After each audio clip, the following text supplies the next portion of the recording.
Hello everybody, it's Godzilla here. Today I have the first review of a 6-inch Godzilla figure that actually is not Godzilla. And today I'm going to be showing you guys the Bandai Creation 6-inch Hedora. Now, this is an interesting one for a few reasons. I guess we'll just get right into the detail. As you can see, it's very detailed.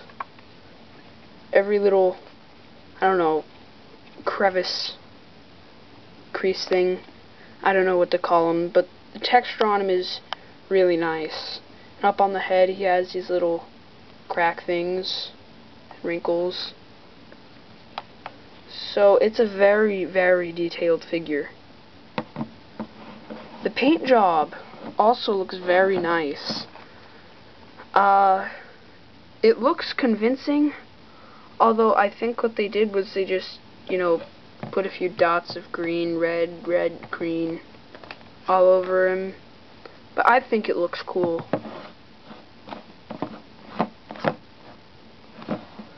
Yeah, so he sits flat on the ground like this. He has his eyes, of course, the classic sideways Hedora eyes. The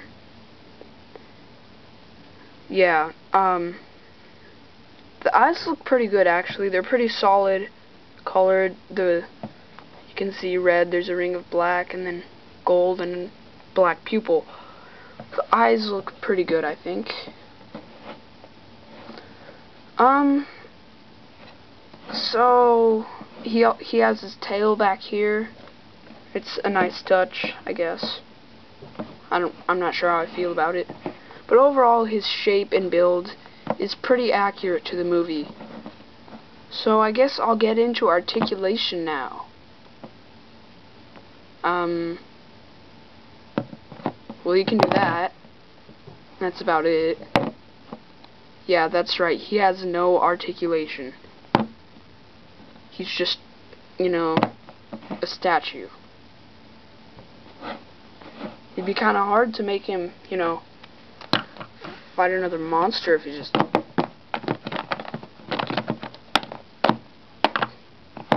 Whatever. I wish they hadn't done that. They could have at least put articulation in the arms here.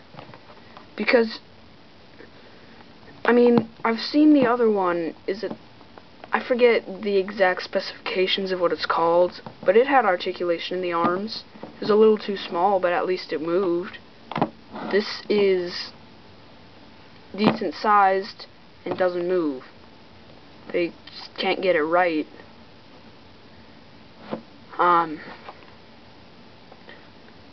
The places you'd think they'd have articulation, where you see these lines here from where they glued it together, there are also some on the arms right there. Can kind of follow that on the camera.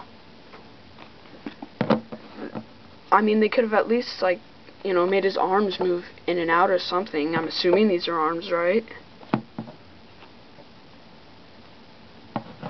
So that was ultimately a very disappointing thing about this figure. And another thing, you can tell he's flat on the bottom and he's supposed to sit flat, but he can't do that because his arms actually go below the flatness of his underside.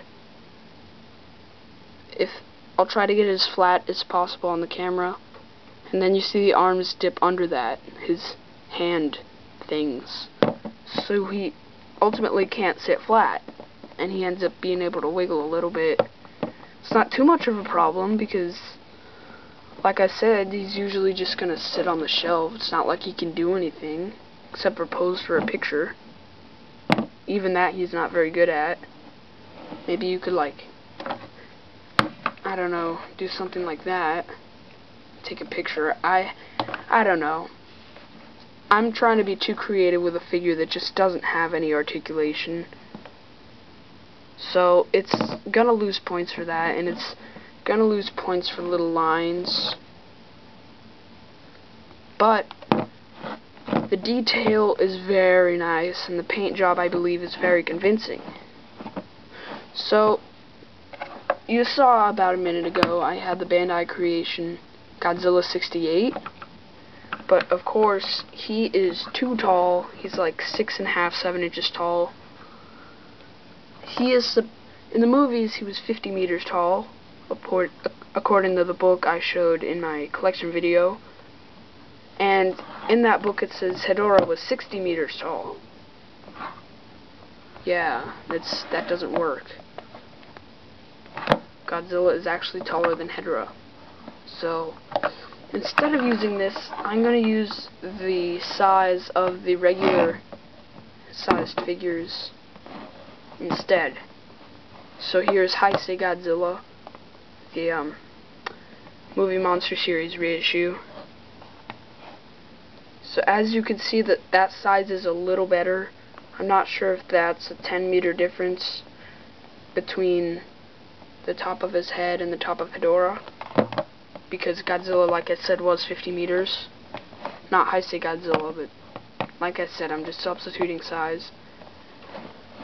So I think the size is ultimately pretty good, and as you probably already know, the only reason it doesn't fit with 68 Godzilla is because this size is way out of proportion. So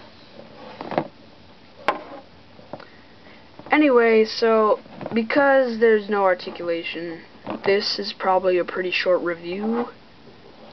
So I think I'll wrap it up, summarize. Really the only reason to buy this is because it's bigger than the other one, of which the name I can't remember, and the detail and the paint job. That's about it.